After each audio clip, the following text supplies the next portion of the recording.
Манай улс яг л коммунист улс боллоо. Энэ хугацаанд Хятадын хийсэн хэрэгүүдийг л харчих.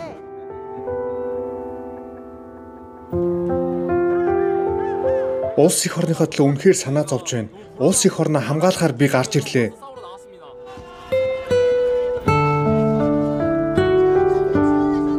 Манай улс яг энэ чигээр явах юм бол Хонконгийн араас л орлоо. Тийм учраас би гарч ирсэн.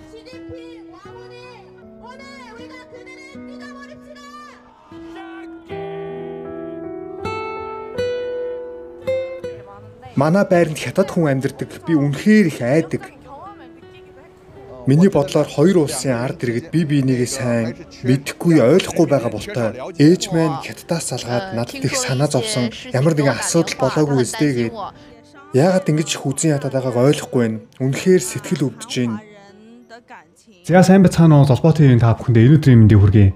Тэгэхээр өнөөдрийнхөө босон явдал дугаараар Солонгос сүүлийн үед нэлээд сенсац болоод байгаа нэгэн асуудлыг та бүхэндээ ярьж өгөх гэж байна. Эхлэл хэсэг та бүхний үдсэнчлэн Солонгосын хэсэг залуус чагсаал цуглаан хийж хятадуудыг нутгаасаа гарахыг шаардж байгаа. Тэгвэл юунаас болоод ямар шалтгаантай Солонгосын хэсэг залуучууд ингэтлээ хятадуудыг нутгаасаа хөөгөөд бөөн асуудал сенсац үүсгээд байгаа. Бүр эхнээс нь та бүхэндээ ойлгомжтой ярьж өгье.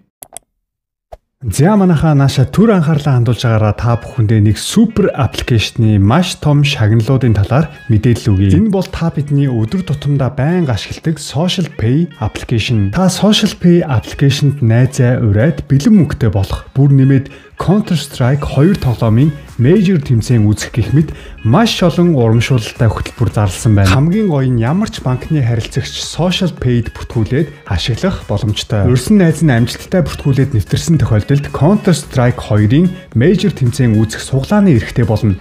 Нэвтэрсэн найзынхаа тоогоор суглаа нэмж авах боломжтой шүү. Будапестэд болох Major тэмцээн үзэх нэг азтныг 11 сарын 11-нд шалгаруулна. Facebook болон Instagram-ын Social Pay хуудас болон голомт банкны хуудастай ойр байгаарай найзуудаа. Нэмж хэлэхэд танд Social Pay app байхад л ер нь банкны app хэрэггүй дээ. За тэгээд та бүхэндээ бүгдээрэнд нь амжилт хүсье. Анхаарлаа хандуулсанд баярлалаа. За одоогоос 2 сарын өмнөөс Хятад улсын групп жуулчдад зориулсан Солонгост визгүй аялах эрх албан ёсоор эхэлсэн. Энэ завшааныг ашиглан Хятадын маш олон жуулчдын групп Солонгост аялахаар ирсэн. Сөүл хотын Мяндан дүүргийн нэгэн төв дэлгүүрийн зогсоолд аяллаа автобус ирж зогсоход Хятад групп жуулчид олноороо дараалан бууж ирлээ.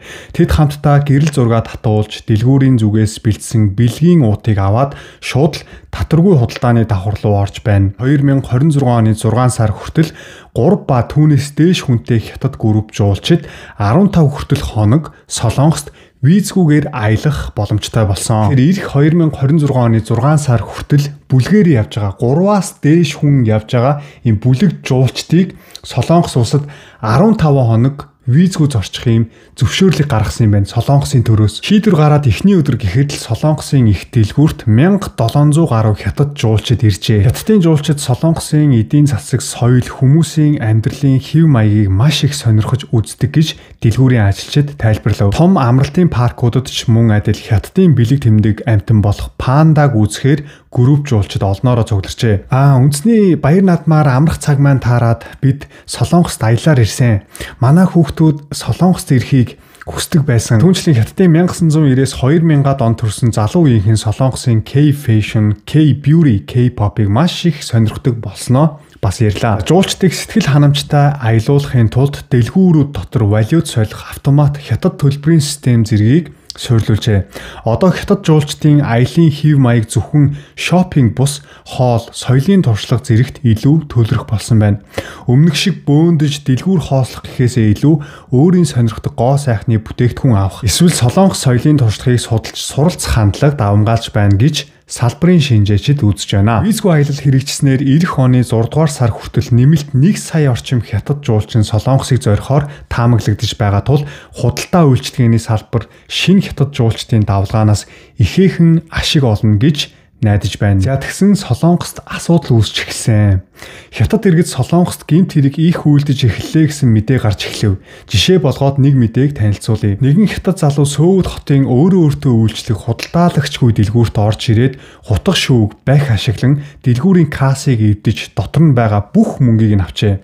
Гаднаас Солонгос иргэд орж ирэх үед юу ч болоогүй мэт гарч яваад 5 минутын дараа орж ирээд дахин дэлгүүрийг ухаж эхэлсэн байна. Өөр кассанд байсан мөнгийг бас бүгдийг нь цүнхэлж аваад зүхтаж алга болсон.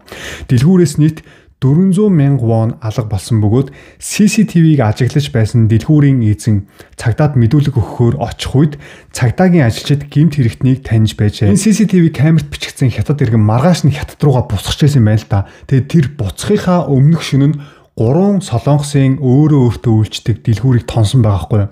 Нэг дэлгүүрийг тончоод дараагийнхаа дэлгүүрийг тончоод сүүлийнхаа дэлгүүрийг тончоод тэгээд маргааш өглөө нүрээр хятад руу нисээд буцаа яваад гсэн байна. Тэгсэн яасан бэ гэхээр яг энэ сэдвийг барьж авч жагаад намууд нь хоорондоо маргалдаж эхэлж байгаа байхгүй юу. Хятадын групп аялагчдыг Солонгос руу визгүй зорчиж болох зөвшөөрлийг олгосон нам улсын хурлын гишүүд гэж байгаа.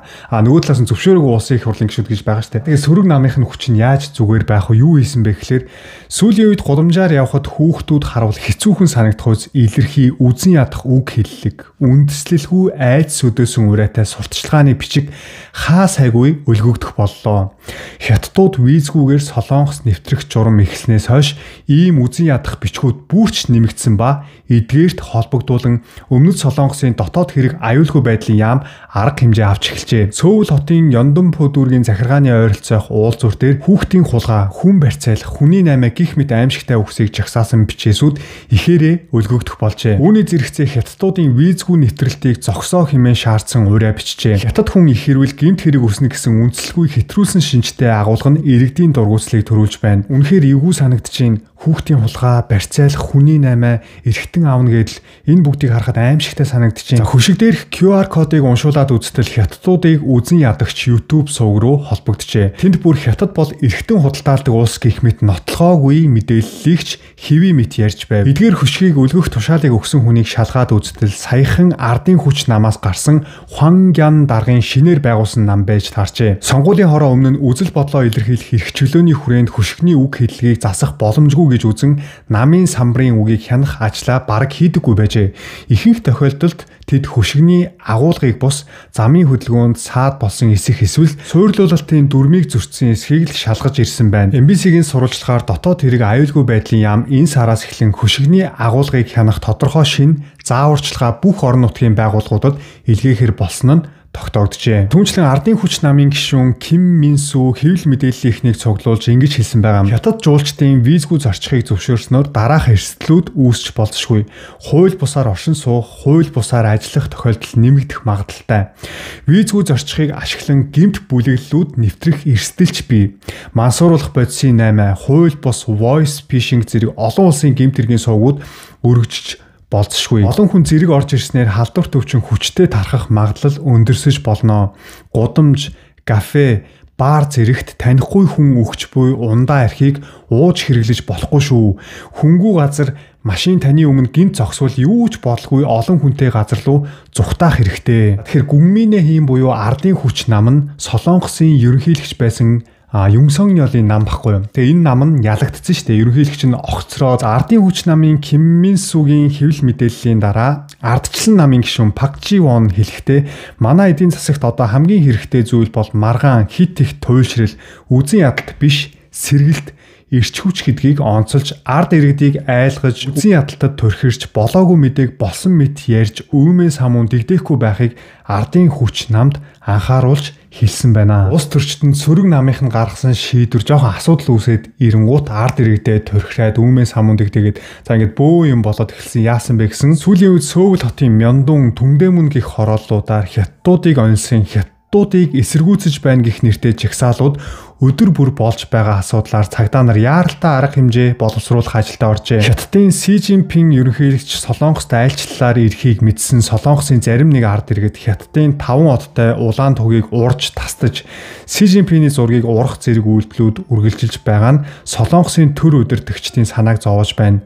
Энэ байдал удаан үргэлжилбэл Хятад Солонгосын харилцаанд сөргөөр нөлөөлөхөөс гадна өмнөд Солонгосыг харж байгаа гадны улсуудын хандлага сөрөг болох эрсдэлтэй гэж үзэж байна. Иймээс цагдаа нар жагсаалын мэдээлэл хүлээн авах үе шатнаасаа эхлэн жагсаалын агуулга, сурталчилгааны үг хэллэг, өмнөх үйлдэлүүдийг нэгтгэн эрсдлийг урьдчилан төлөвлөж түүнд тохирсон арга хэмжээ шалгуур гаргахаар төлөвлөжээ. Энэ хүрээнд хил хамаар доромжлох, үзэн ядах үг хэллэг ашиглахыг хориглох, мөн гадаадын иргэд олноороо төвлөрдөг бүсэд жагсаал цуглаан хийхийг хязгаарлах зэрэг арга хэмжээ авч байгаа юм. Саяхан Хятад этгээд Камбожоос гэмт бүлэглэл удирдах Солонгос иргэдийг онилсон гэмт хэрэг хийсэн нь ил болсон. Мөн өнгөрсөн сарын 29-ноос визгүйгээр орж ирсэн зарим Хятад жуулчид сураггүй болсон тухай мэдээлэл гарснаас хойш дотоодод Хятад эсэргүү сэтгэлгээ ил тод нэмэгдэх хандлага ажиглагдаж байна. Сөүл хотын Сонсууд үүрэгт байрлах нэгэн кофе шопт Хятад үйлчлүүлэгч авахгүй гэсэн бичиг тавьсан нь улс үндэстнийг ялгуурлан гадуурхаж байна гэсэн шүүмжлэгч дагуулад байна. Гэх мэтчлэн Хятадын эсрэг жагсаал цуглаан хийж байгаа залуучууд нь дэндүү бүдүүлэг улс үндэстний төр далбаа ерөнхийлөгчийн зураг энтрийг нураад жоохон бүдүүлэг хандаад ихсэн ардчилсан намын гишүүн Мөнжүүдон нэгэн хуулийн төсөл өргөн байрснаар маргааныг бүр илүү хурц хэлбэрт оруулсан. Ардчилсан намын гишүүн Мөнжүүдон ямар хуулийн төсөл өргөн барьсан бэ гэхээр тухайн төсөлд тодорхой улс үндэстнийг доромжилсан тохиолдолд 20 ялаар яллах болно гэсэн заалт орсон бөгөөд жишээ болгон Хятадуудыг эсэргүүцсэн жагсаалыг дурдсан нь асуудлыг улам хурцтагчээ. Тэгээ энэ дээр ардын хүчнөө сөрөг хүчний нам нь бас яаж зүгээр авах вэ те? Нэг буруу юм хэлэнгууд нь тэрэн дээр нь дөрөөлөд оноо авахын тулд ард иргэдээ энэ хүн ийм тэнийг юм ярьж гэж торхирохын тулд яасан бэ гэхээр өмнө нь Америк эсвэл Японыг эсэргүүцсэн жагсаал болоход юу ч хэлээгүй байж яагаад зөвхөн Хятад руу чиглэсэн жагсаалд асуудал болгож баривчлан энтер гээд байгаа юм бэ. Өнгөрсөн үндэсний баярын өдөр Сөүл хотын төвд болсон жагсаалаар оролцогчид Хятадуудыг доош нь хийсэн үгтэй дууг нэгэн зэрэг чанга дуугаар дуулж байв. Ардчилсан намын ян гишүүн бас ийм төрлийн Хятадыг эсэргүүцсэн жагсаалууд буруу хэмээн үзэж хуулийн төсөл боловсруулжээ. Тэрээр тодорхой улс үндэстэн ард түмний нэр хүндийг гутаавал 5 жил хүртэл 20 ял оногдуулах ёстой гэж хуульд өөрчлөлт оруулах санал гаргасан байна. Ян гишүүн Хятадыг эсэргүүцэх жагсаалд оролцогчид төрөл бүрийн хараал, бүдүүлэг хэллэг ашиглаж бусдыг доромжилж нэр хүндэд нь халдаж байсан гэж төсөл өргөн барьсан шалтгаанаа тайлбарлажээ. Засгийн газар Хятадын байр суурийг хит анхаарч үндсэн хуулиар хамгаалагдсан илэрхийлэх эрх чөлөөг зөрчиж ард түмний эрх мэдэлд халдаж байна гэсэн шүүмжлэлч гарсаар байна. Маргаан ширүүсэд ихсэн ян гишүүн энэ хууль нь Хятад эсвэл тодорхой нэг улсыг онилсон зүйл биш гэж мэдэгдээд хуулийн хэлэлцүүлгийг төр зогсоохоо илэрхийлсэн байна. За яг иймэрхүү байр суурьтай хоёр талд хуваагдчаад алцаад байжсэн чи юу болсон гэж Хятадын эсрэг жагсаал үзэн ядах илэрхийллийг шийтгэх асуудал төрийн маргаа намжиж амжаагүй байтал энэ удаа Сөүл хотын хам мөрний замаар Хятадын цэргийн дүрэнд хувцастай жагссан Хятад иргэд гарч ирэн маргааныг улам хурцтуулав. Цэргийн дүрэнд хувцастай төстэй хувцас өмсөж улаан туг барьсан Хятад эмэгтэйчүүд тэдний ард мөн ижил хувцастай Хятад иргэд жагсан алхаж байна. Зарим нь бүр цэргийн гуталтай төстэй гутал өмсжээ. Энэ бол өнгөрсөн оны 10 сарын 31-нд Сөүлийн Ёйду хам мөрний парк дээр болсон олон улсын алхалтын солилцооны өдөр арга хэмжээнд оролцсон Хятадын алхалтын клубын гишүүдийн дүр төрх юм. Арга хэмжээний зорилго нь Солонгосын алдартай газруудаар алхаж эрүүл мэнд болон нөхөрлөл хуваалцах байсан ч ийм хувцаслалт огт зохицоогүй гэж шүүмжилж байна. Зүгээр ирээд алхах бол асуудал биш ээ. Гэхдээ цэргийн хувцастай явах нь Солонгос хүний хувьд үнэхээр их эвгүй мэдрэмж төрүүлж байна. Яагаад заавал ийм цэргийн хэв маягтай хувцас өмсөх хэрэгтэй байсан юм болоо? Алхалтын өдрөлгийг зохион байгуулагчид өмнө нь олон алхалтын клуб оролцдог байсан ч ийм маягтай хувцас өмсөж ирсэн тохиолдол байгаагүй. Тиймээс бид урьдчилан мэдээгүй гэсэн тайлбарыг өглөө. Харин Хятадын талын клубын тайлбараас үзвэл энэ бол зүгээр л гадаа алхахад зориулсан спорт хувцасны дизайн аа. Цэргийн хувцас цэргийн байгууллага эсвэл улс төр цэрэгжилттэй ямар ч холбоогүй гэж зохион байгуулагчдад тайлбарлсан байна. Бид нар улс их орныхоо төлөө ард иргэдийнхаа аюулгүй байдал, ард иргэдийнхаа сайн сайхан амьдрахын төлөө шаардлага тавьдаг, дуугардаг байх ёстой. Гэхдээ бид нар маш сайн боддог, яг юуны төлөө гарч жагсаж байгаа шаардлагаа зөв тавьдаг, маш соёлтой жагсдаг, тэ юмыг олон талаас нь харж чаддаг ийм ухаантай байхгүй бол зүгээр л орилдоол, чаралдаал, урж хаяал, тийм ухаан бүдүүлэг байх юм бол араатнаас юугаар ялгаатай юм бэ те хүн гэдэг чинь. Гэхдээ яг хуу зүгээр анзаараад ахт нэг Солонгост гүгүпа гэж байдаг байхгүй юу? Бүр хитрхи туйширсан хүмүүс. Одоо энэ нэг Юнсоны ялыг дэмждэг ийм залуучууд байгаад байт. Залуучууд ч явах те хүмүүс Солонгосын ард иргэд гэх юм уу.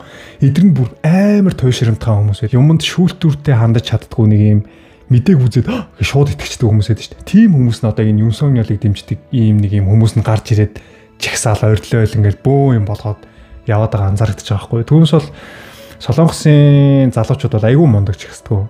Яг ингээд нийтээр маасаараа гарч ирээж жагсах юм бол амар юм бол. Одоо энэ болоод байгаа жагсагчд нь болохоор гүгүпа гэж ярьдаг. Тэр нэг Солонгосын хэд туйширсан одоо намын бодлогыг дэмждэг хүмүүс нь гарч ирээл иймэрхүү асуудлууд үүсгээд байна гэж ерөнхийд нь ойлгоход болно. Энэ өнөөдрийн мэдээг бэлтэж байхдаа хятад иргэд орж ирээд одоо тийм олноороо цухтаагаад гараад явцсан юм уу те. Тийм олон хятад иргэд гинт хэрэгүүлээд байгаа мó гэд би бүр нэр өнөөдөр жингөө хятад хүмүүсийн хийсэн гимт хэргийг хайлаа. Мэдээгээр нь хайгаад олсон ганц гимт хэрэг нь л ерөөсөө энэ гимт хэрэг байгаа байхгүй. Шөндөө 3 тэр өөртөө үйлждэг дэлгүүрт хулгай хийчээд маргааш өдөр нь хятад руу нисээд явцсан. Энийг л оллоо. Солонгост бол мэдээний суугууд зөндөө байдаг. Тэгээд тэр суугуудаар нь бүгднгээр нь ороод арахаас хятад хүн ингэсэн байна, хүн алдсан байна, хүний 8-нд явцсан байна, солонгос хүнийг хулгайлцсан байна, тэнд тийм хүн алдсан байна, ингэсэн байна гэсэн мэдээ байхгүй байхгүй. Хит туйширдэг, ямар нэг юм ингээд сонсчоод тархиараа дамжуулахгүй шууд зүрхэндээ итгээд тэрнгээр үйлдэл хийгээддэг. Иймэрхүү хүмүүс ер нь бол үнэхээр аюултай шүү. Би сая Монголд очиод 3 сар гаруй байж байгаад ирсэн шүү дээ. Тэр хугацаанд бол яг надад бол хятад хүмүүс маш их болцсон байгаа нь анзаарэгдсэн. Бид нар ч гэсэн энэ дээр асуулт тавих хэрэгтэй байхгүй юу? Яагаад ер нь сүүлийн үед Монголд ингэж их хятадууд орж ирээд байгаа юм бэ? Ер нь хаасайгүй хятадууд яваад байна те. Энэ яг ямар төрлийн бодлого яваад байгаа юм? Яагаад энэ хятадууд ингэж их орж ирээд байгаа? Энэ хүмүүс орж ирээд юу хийж байгаа юм? Энэ хүмүүс яг визтэй байгаа мó те? Ямар визээр орж ирж байгаа юм? Энэ хүмүүс хэдэн сарын виз өгдөг те? Одоо үндэсний аюулгүй байдал гэж нэг юм байгаа ш те. Тэдэн сая иргэнээс дээш иргэнийг тухайн улс хүлээж авахгүй. Яагаад вэ гэхээр одоо те тэдэн саяас дээш хүн ороод ирэх юм бол тэр улс үндэстэнд аюул тулгарч магадгүй шүү дээ. Юу ч болж магадгүй шүү дээ. Тэгэхээр тийм заалтууд ч гэсэн байгаа. Бидний нүдэнд харагдаж байгаа иймэрхүү асуудал дээр залуучууд бид нар өөрсдөө тэг бодоод дүн шинжилгээ хийгээд сэтгэл хөдлөлөөр биш те яг зөв асуулт гаргалгаагаа гаргаад төрдөө тавьдаг байх хэрэгтэй байгаа байхгүй. Учир зүггүй зүгээр сошиалаар хятадууд амар их болж байна, гарч жагсцгаа, ялцгаа, энэ мөн хятадуудыг зодын төрийн далбаагийн урж хаяа, хятадын ерөнхийлөгчийн зургийн урж хаяа эндээ гол нь биш. Бид нар маш ухаантай тэмцэж сурах хэрэгтэй. Эрсүү ухаантай альваа зүйл сэтгэл хөдлөлөөр ханддаг биш, юмыг олон талаас нь харж чаддаг. Нэг мэдээ үзчихээ шууд тэрэндээ итгээд гараад гүгээд явчихдгүү те. Тэр үед л энэ улс төрчид ард иргэдээсээ айж эхэлнэ. Одоо яаж ийнэ вэ гэхээр та бүхэн харалтаа. Зүгээр л ямарваа нэгэн өөрсдийнх нь булхаа илэрх юм бол тэнд нэг хэрүүл болгочдөг, энд нэг хэрүүл болгочдөг. Тэгэл нөгөө маас нь хоёр хуваагдаад хоорондоо алдцдаг. Нөгөө Гитлерийн хийсэн амар үг байгаа ш те. Ард иргэд нь ухаан муутай байна гэдэг улс төрчдөд ямар гоё аз завшаан бэ гэж хэлсэн шүү дээ. Тэгээ мэдээнийхээ төгсгөл Солонгосын нэгэн иргэний өгсөн ярилцлагыг би та бүхэндээ орчуулж хүргье. Капиталист нийгэмд төр оролцохгүй бол нийгэм баян хүмүүст л давуу талтайгаар иргэдэг. Тиймээс хүчгүй жирийн иргэдээ хамгаалахын тулд ардчилсан либерал бодлого зайлшгүй хэрэгтэй. Гэхдээ асуудал бий.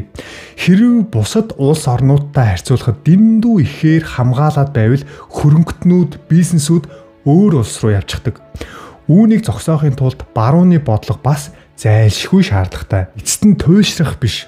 Тухайн үеийн нөхцөл байдал, дэлхийн чиг хандлагыг харан тэнцвэрийг зөв барих нь хамгийн чухал. Зүгээр монголчууд маань энэ намын бодлого зөв, тэр намын бодлого буруу гэл те хоёр талд хуваагдаад хоорондоо алцахаас илүү энэ намд нь ч зөв бодлого байгаа, буруу бодлого ч байгаа. Нөгөө намд нь ч зөв бодлого байгаа, буруу бодлого байгаа. Гэхдээ тэрийг бид нар яг ялгаж салгаад аль нь бидэрт илүү ашигтай байна. Өнөөдөр энэ шийдвэрийг гаргалаа, энэ хуулийг батллаа гэхэд монголчуудад, Монголын маань ард иргэдэд аль нь илүү ээлтэй байна те. Тэр сонголтыг хийгээд ингээд тэнцвэрийг нь олоод удирдах даваад явцдаг тийм удирдагчид, төрийн албан хаагчид, гишүүдлүүг нь Монгол улсад хэрэгтэй байгаа юм л та. Ер нь өөрчлөлтийг өөрсдөөсөө л эхлүүлээ. Хин нэгнээс буруугаа хайхаа болцгой те. Тийм хохирогчин сэтгүүтэй байхаа болцгой. Тийм Чингис хааны минь хэлсэн гоё үг байгаа ш те. Биеэс сад, гэрээс сад, төрөөцсаа гэж нэг бүр үнэхээр гайхалтай үг байгаа. Өнөөдрийн минь босын ядал дугаартаа хамт исэн үзэгчид та бүхэндээ маш их баярлалаа. Тэгвэл Золбоо ТV-тэй дараагийнхаа бичлэгээр уулзлаа. Түр. Bye.